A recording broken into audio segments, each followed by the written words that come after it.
और धीरे धीरे आज महिलाओं ने इतनी तरक्की कर ली है कि 26 जनवरी के परेड का रतनलाल जी कह रहे थे, लेकिन अब न नभ न थल न जल सभी जगह भारतीय नारी ने अपना झंडा और परचम फहराया है। ये बहुत ताकत है। विज्ञान में, गणित में, भाषा में, शिक्षा में, अभी हर बार आप 10वीं 12वीं के ग्रेजुएशन के रिजल्ट देखते होंगे, पहली फर्स्ट 100 की सूची आती है, उसमें लड़कियां ज्यादा होती है, लड़के कम होते हैं। ये हमें समझना चाहिए, क्योंकि महिलाओं का एक गुण है, जो काम करती है वो सीरियसली करती है और एक बार लग जाती है तो पूरा दिल से लग जाती है, और इसलिए मेहनत करते रहना उनका धर्म है, काम है और स्वभाव है। और इसलिए आज मैं खेती में भी देखता हूं, महिला खेती का काम बहुत ज्यादा करती है, बहुत सिंसियरली करती है, व्यवसाय में भी हाथ बटाती है। तो यह आज महिला का प्रकट रूप दिखने को मिला, लेकिन फिर भी समस्याएं हैं। सभी जगह महिलाओं को समान नजर से नहीं देखा जाता। महिला को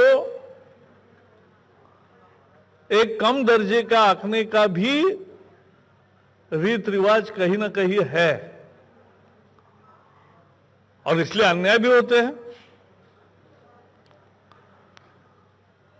और वो अन्याय खासकर घरेलू हिंसा, और मैं बचपन की मुझे याद आ रही है, मैं देहात में रहता था। स्कूल से आते समय शाम को खेत में जो झुग्गी झोपड़ी होती थी, तो वहां पुरुष दारू पी के महिलाओं को और बच्चों को इतना पीटते थे कि उनके रोने से दिल दहल जाता था। तो लगता था कि इनके लिए कुछ तो करना चाहिए, और इसलिए आज महिला आयोग जैसी व्यवस्था जब तैयार हुई तो धीरे धीरे महिलाएं आगे आई। अगर सही दर्द है तो शिकायत करने लगी, और महिला आयोग की सारी सदस्य भी एक्टिव है, तो वो काम करती है, न्याय दिलाती है, और आगे भी न्याय दिलाते रहेंगे, ये मुझे पूरा विश्वास है। ये जरूर है, लेकिन आज का कार्यक्रम भी आपने बहुत विशेष लिया है।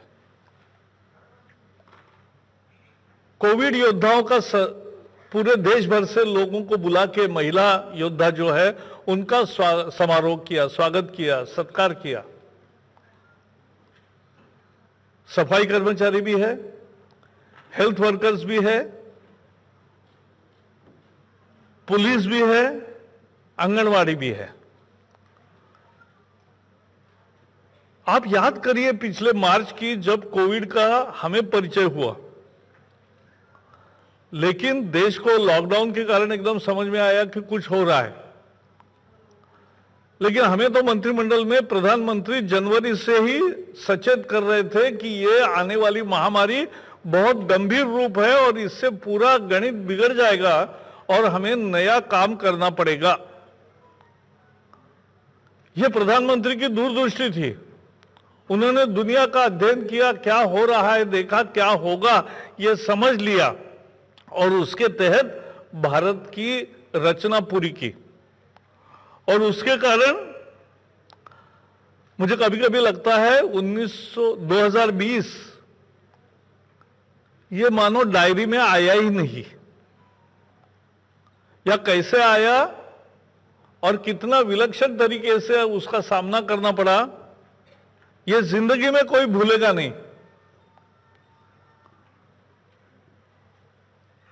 लेकिन 2020 की शुरुआत अगर कोरोना से हुई तो मानव की बुद्धि, प्रेरणा और शोध की ताकत ऐसी होती है कि अगर 20 की शुरुआत कोरोना से हुई तो 21 की शुरुआत ये वैक्सीन से हुई है, ये हमें समझना चाहिए।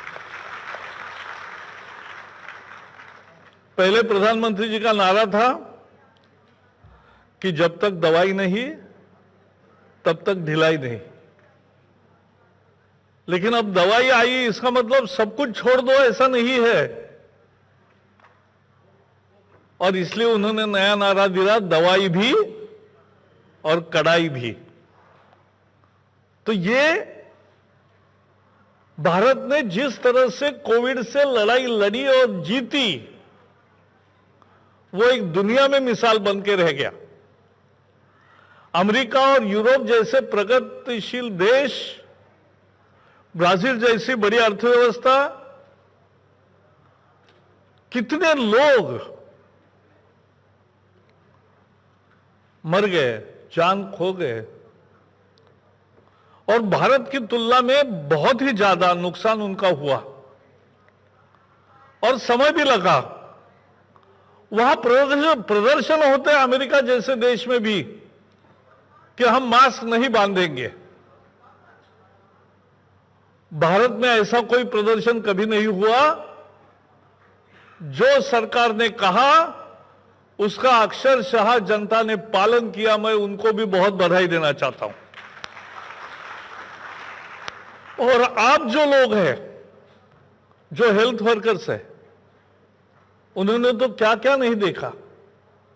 कैसे शुरू में डर था, डॉक्टरों में भी डर था, नर्सों में भी डर था, लेकिन कोई अपने कर्तव्य से चूका नहीं। मरीजों की सेवा की, सफाई कर्मचारियों का भी वर्णन किया, आंगनवाड़ी वालों ने घर घर जाकर कांटेक्ट ट्रेसिंग करना वगैरह सब बातें करी। तो ये महिलाएं बड़ी संख्या में बाहर निकली और उनको जब घर वापस आते थे तो डर लगता था कि कहीं मेरे घर वालों को ना हो जाए। इसलिए अपने फैमिली से दूर भी 2-2 महीने तक रही सारी महिलाएं, उनको तो मैं प्रणाम करता हूं, क्योंकि उनकी त्याग, समाज के लिए काम करने की ललक, और जब समाज को जरूरत थी तब जो काम किया वो उसका कभी देश भूलेगा नहीं। और इसीलिए आज जो स्वागत किया है, रेखा जी आपने जो कार्यक्रम किया उसका बहुत अहम महत्व है, यह हमें समझना चाहिए। आज भारत में 2-2 वैक्सीन आई। आज आपने पेपर पढ़ा होगा, तीसरी वैक्सीन भी दरवाजा खटखटा रही है। तो दुनिया में सबसे ज्यादा वैक्सीनेशन हमारे यहां हो रहा है और भी बहुत होगा। तो जिसका भी नंबर जैसे आएगा वैसे तुरंत वैक्सीनेशन करना चाहिए, क्योंकि ये बीमारी, महामारी पूरी तरह से समाप्त नहीं हुई है। और इसका कितना भयानक रूप होता है हमने सबने पिछले 1 साल में देखा। एक पूरा साल थमसा गया था। वो जो बहुत प्रसिद्ध गाना है, समय का एक पल थमसा गया था, वैसे 2020 की कहानी है। और इसलिए इस कार्यक्रम के लिए मैं महिला आयोग को बहुत बधाई देता हूं। और राज्य की महिला आयोग की सदस्य भी आई है। तो पूरे देश भर में महिलाओं को न्याय, समान अधिकार, क्योंकि मुझे तो दुख होता है कि हजारों साल आधे आबादी की सही ताकत, प्रतिभा का उपयोग समाज ने नहीं किया, इसलिए हम पिछड़ गए। हम यानी केवल भारत नहीं, सारी दुनिया।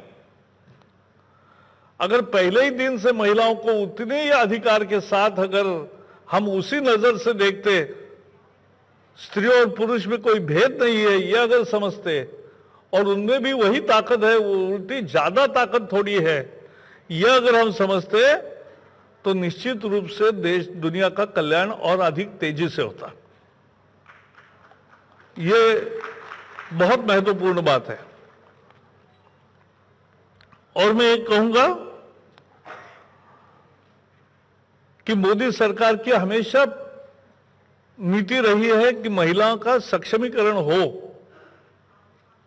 बेटी बचाओ, बेटी पढ़ाओ, बेटी बढ़ाओ, और वो बेटी बढ़ाओ के कार्यक्रम में हम अभी लगे हैं। हरियाणा में लिंगानुपात बदल गया। बेटी जन्म का लोगों को पहले दुख होता था, अब लोग आनंद से स्वीकार करते केवल नहीं है तो आनंद व्यक्त करते हैं। एक पद्मश्री जिनको मिला है, वो पद्मा अवार्ड उनको मिला है राजस्थान में। उन्होंने अपने गांव में कोई भी बच्ची जन्मी तो 121 पेड़ लगाने का काम शुरू किया और बहुत सफलता से चलाया, इसलिए उसको पद्मश्री से नवाजा गया। उसके साथ साथ 8 करोड़ महिलाओं को उज्ज्वला गैस जब मिला, और कुल मिला के 14 करोड़ गैस पिछले 6 साल में दिए गए, महिलाओं को कितनी राहत मिली। 10 करोड़ टॉयलेट जब बनते हैं तो सबसे ज्यादा दिक्कत महिलाओं को होती थी। मैंने बचपन में देखा है और पहले भी बाद में भी देखा है, प्रवास में जाते थे तो सूरज कब ढलेगा तब महिलाएं बाहर निकलती थी और सूरज उगने से पहले जाकर आती थी। आज जब महिला के घर के पास टॉयलेट उसका यहां बना तो उसको महिलाओं ने नाम दिया इज्जत घर, और ये कितना सार्थक नाम है कि उसको वही तो प्रॉब्लम था, वो खत्म हुआ। जनधन के खाते खुले, महिला के नाम से बैंक में खाता खुले, ये भी एक रिवॉल्यूशन है। और जनधन खाते में पैसा आने लगा, घर में महिला का मान बढ़ा। मुद्रा की योजना में 60% से ज्यादा महिलाएं हैं जिनको कर्जा मिला है। आज सेल्फ हेल्प वुमेन का ग्रुप्स लाखों के तादाद में अच्छे बने हैं और उनको बैंकों से मदद मिलती है, सहायता मिलती है। और महिलाओं का अनुभव हमें यह आया है कि जहां महिलाओं ने खुद हिसाब रखे हैं और ठीक ठाक तरीके से वो चलाते हैं तो वहां पूरा हिसाब पूरी चौकसी से रखा जाता है और कोई भी उनका डिफॉल्ट नहीं होता। ये भी एक महिलाओं की विशेषता मैंने देखी है। उसके साथ साथ अब अनेक राज्यों में प्रॉपर्टी कार्ड पे भी महिला का नाम लिखना जरूरी हो गया है। और ये सब स्टैंड अप योजना भी महिला उद्यमियों के लिए बनाई है। तो इस तरह से अनेक योजना बनाकर ये कर रहे हैं कि महिलाओं को जो इतिहास की भूल थी उसको सुधार कर महिलाओं को उनके ताकत का सही स्थान मिले, इसके लिए मोदी सरकार प्रयासरत है और उसके लिए हम सब मिलकर आगे बढ़ रहे हैं। इसलिए देश का गौरव है। अमेरिका में पहली दफा एक महिला उपराष्ट्रपति बनी है। हमारे यहां तो सब पदों पर महिलाएं रही है। यह भारत की विशेषता है। लोगों को विदेशों में आजादी के बाद 100 साल के बाद महिलाओं को मताधिकार मिला, हमारे यहां पहले दिन से मिला। तो ये जो सब मिला है, भारत की नारी दुनिया में भारत का डंका लहराएगी, फहराएगी और परचम फैलाएगी, ये मुझे पूरा विश्वास है। आज के बहुत अच्छे कार्यक्रम के लिए आप सबको बधाई, बहुत बहुत धन्यवाद।